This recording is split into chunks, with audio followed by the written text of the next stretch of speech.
Hey everybody, Luke Gordon, physical therapist here, and I'm back with another video on hip bursitis. And in this video, we are going to talk about how to treat hip bursitis, how to effectively eliminate pain in your hip. If you didn't watch the first video, in that one I explained what hip bursitis is. Just a quick recap, hip bursitis refers to pain along the outside of that hip bone that you can put your hand on.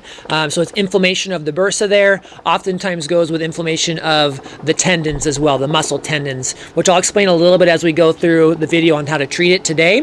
But if you want to watch that one first for background information, that's a good video to watch too. I can probably figure out how to pop it up above here when I'm editing stuff. So go to that one first if you want to, and then come back. But let's talk about treatment. How do you get rid of hip pain, hip bursitis type pain or tendonitis pain out there?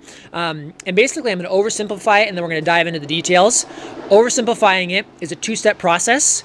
The first step, which is going to loop back to that first video, is figure out the root cause of your problem. So in other words, you think you've got hip bursitis, fairly easy to diagnose. You're real tender on that outside hip bone. It hurts when you lay on it. It hurts when you do too much activity. You've been told you have hip bursitis. It's not that hard to diagnose, but you've got it. Now, why do you have it?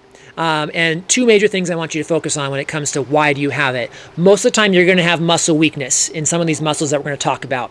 On this model, we're talking about gluteus medius is the blue piece of tape. Piriformis is the pink piece of tape.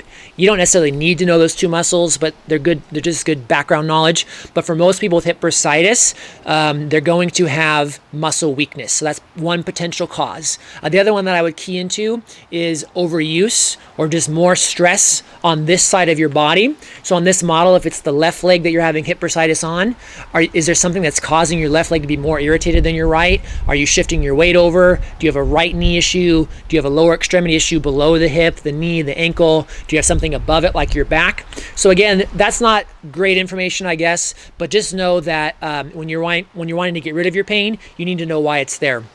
So if there are other underlying issues, make sure you look into detail with those too. So again, hip bursitis then, also trochanteric bursitis, kind of the same name for it. We want to follow what I call the three phases of healing. So let me grab my little model here. 3 phases of healing. You may have seen a different video I use. It's a nice, just mental map to follow. The first phase of healing is if you've got inflammation and pain on that hip, you need to get the inflammation and pain level down as quickly as possible. That means things that are going to improve the blood flow to the area and just take away the pain. In the clinic, this means a lot of hands-on massage type techniques. If you have this pain and you go along that bone there, you go up above the bone, typically you're going to have pain there if it's a gluteus medius issue.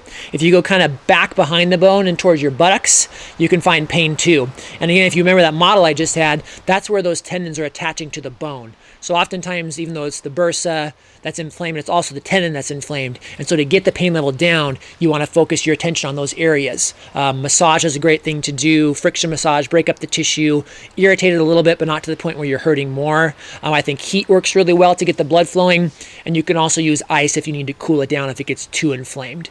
So really focus heavy on phase 1 initially with this type of thing. Before you try to go to phase 2, which is yellow here. Phase 2 then is strengthening.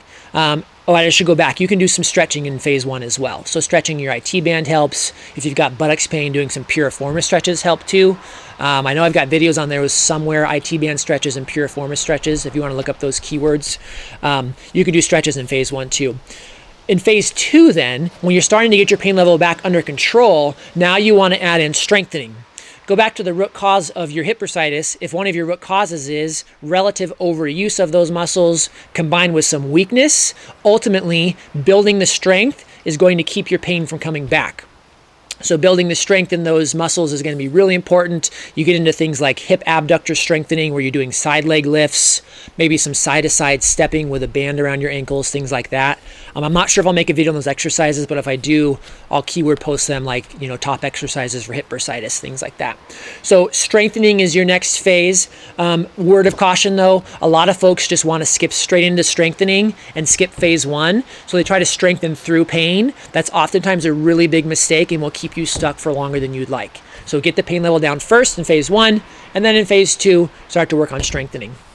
Phase 3 then is once your pain level is under control from phase 1 and you're working on strengthening in phase 2, is that if you have a specific activity that you want to get back to, like golf or a sport like tennis or basketball or soccer, or you like pickleball or something like that, any of those things, you want to make sure that you've got the functional strength to do those activities too. So as you're working on strengthening, gradually progress to more sport-specific, activity-specific strengthening, more dynamic strengthening and stability really, so like single leg activities, deeper squats, lunges, things like that, that are more dynamic and that are more specific to the activities that you do on a regular basis. So that's phase 3.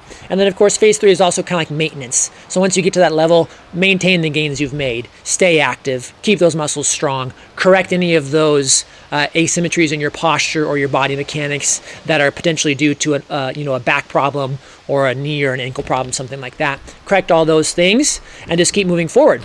So that in a nutshell is how you get rid of hip bursitis, also known as trochanteric bursitis. Also goes by other names like tendinosis, tendinitis, hip abductor tendinitis, things like that, kind of all in the same umbrella. So I hope that helps you get rid of your hip pain. If you like the video, please leave me an encouraging comment below. I appreciate you watching, and I'll have more videos in the future about all sorts of things, not just hips, but shoulders and knees and backs and stuff too. So thank you again for watching, and I hope that helped.